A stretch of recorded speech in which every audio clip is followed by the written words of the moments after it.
When the sadness feels endless, crying after divorce and finding hope again. Sometimes after divorce, it feels like the sadness never stops. You wake up and the tears come again. They appear in the kitchen, in the car, in the middle of a song you used to love. And you think, how is it possible that I'm still crying? Haven't I cried enough already? The truth is, there is no time limit on sadness, and no rulebook for how long it takes to stop crying after divorce. The many faces of grief. Whatever the reason for your divorce was, whether you were the one who left or the one who was left, the sadness still comes. It doesn't matter if it ended peacefully or painfully, it still hurts. If he left you, you might replay the moment over and over, the conversation, the silence that followed, the look on his face. If you were the one who left, you might wonder if you made the right decision. You might feel guilt mixed with relief, regret mixed with exhaustion.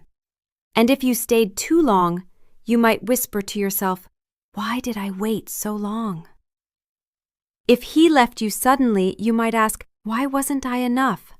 If you both knew it was ending, you might think, why does it still feel so hard even when it was the right choice?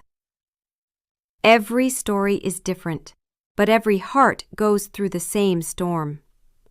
Why the crying feels endless. Crying is not weakness. It's your body's way of sorting what your mind can't.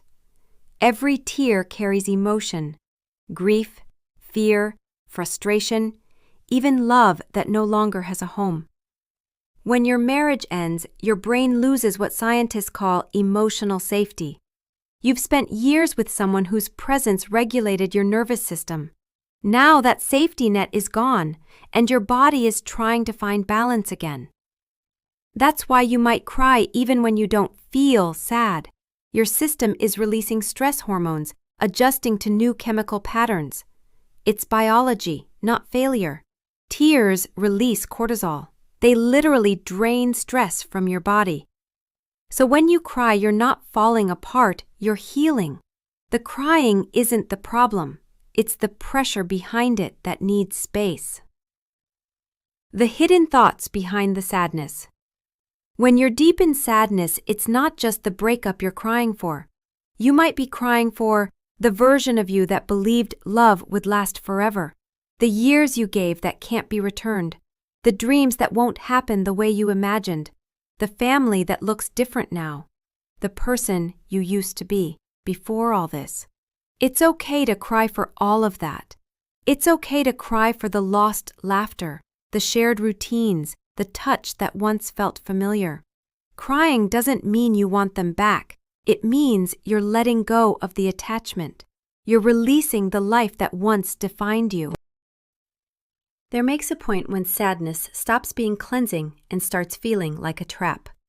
You start to feel tired all the time. You lose interest in simple joys, reading, music, conversation. You start isolating yourself because it feels safer not to talk. If that's happening, it's a sign your body is depleted of dopamine, the brain chemical that creates motivation, curiosity, and a sense of pleasure. When we're in deep emotional pain, dopamine levels drop sharply. That's why after divorce, even small things like cooking, walking, or making plans feel impossible. But here's the hopeful truth. You can slowly restore dopamine through small, daily choices. How to help your body heal and get more dopamine? You don't need a big plan. You need small signals that tell your body, we're still here. Life continues. Here are a few gentle ways to help. Sunlight. Go outside, even for 10 minutes. Morning light helps regulate dopamine and serotonin, your mood's natural medicine. Movement. You don't need the gym. Just walk. Move your body to music, stretch. Movement releases tiny doses of hope chemistry. Connection. Talk to one safe person. It can be a friend, a counselor, a support group. Human voices calm our nervous systems. Music. Create a playlist that changes over time. Start with songs that hold your sadness and slowly add ones that lift you. Routine. Get up, shower, eat, make the bed. Routines signal to your brain that you're rebuilding structure, that life has rhythm again. Touch. Hug someone. Pet your dog. Wrap yourself in a blanket. Physical comfort releases oxytocin, the connection hormone. Creativity. Paint, cook, write, garden, anything that lets you express rather than repress. Sleep and nutrition. These are medicine. A rested mind can heal, an exhausted one can't. Remember, dopamine is created by small wins. Every time you do something that feels slightly good, even just getting out of bed, your brain rebuilds hope chemistry. Let the sadness be a teacher. Sadness slows you down for a reason. It makes you look at what really mattered, what you loved, what you ignored, what you need to heal next. In those long nights when you can't stop crying, try asking gently, what is this sadness trying to tell me? Maybe it's reminding you that you gave too much. Maybe it's showing you where you forgot yourself. Maybe it's teaching you that you are capable of feeling deeply, and that's not a weakness. It's proof of your humanity. Pain always carries information. When you stop fighting it and start listening, it begins to soften. One day, maybe weeks from now, maybe months, you'll notice that you haven't cried yet today. You'll look around and realize that your chest feels lighter. The tears will still come, but they'll come less often and for different reasons. That's when you'll know. You're not done grieving, but you're beginning to live again. Healing isn't forgetting the pain. It's learning to hold it with peace, to walk through your memories without drowning in them. That moment will come, not because time heals everything, but because you've been doing the quiet, invisible work of healing all along. If you can, write it out. Crying is how your body releases emotion. Writing is how your mind understands it. If the sadness feels stuck, try journaling. Write, what hurts the most right now? What am I proud of surviving? What do I miss about myself? You don't have to find answers. Just write until your thoughts stop swirling. That's how you begin to make sense of what feels unbearable.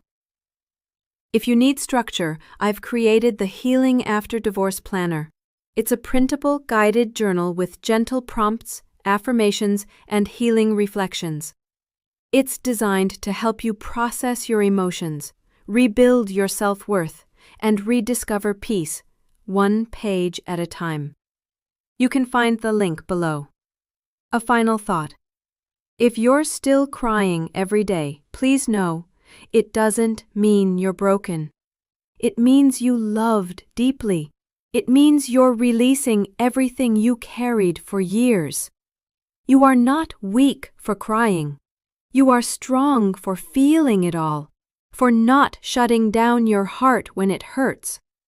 But also remember, the tears are meant to end, not today, not tomorrow, but one day. And when they do, it doesn't mean you stopped loving. It means you're ready to start living. When that day comes, step outside. Let the sunlight touch your face. You'll realize that sadness was never your whole story. It was just the season before peace returned.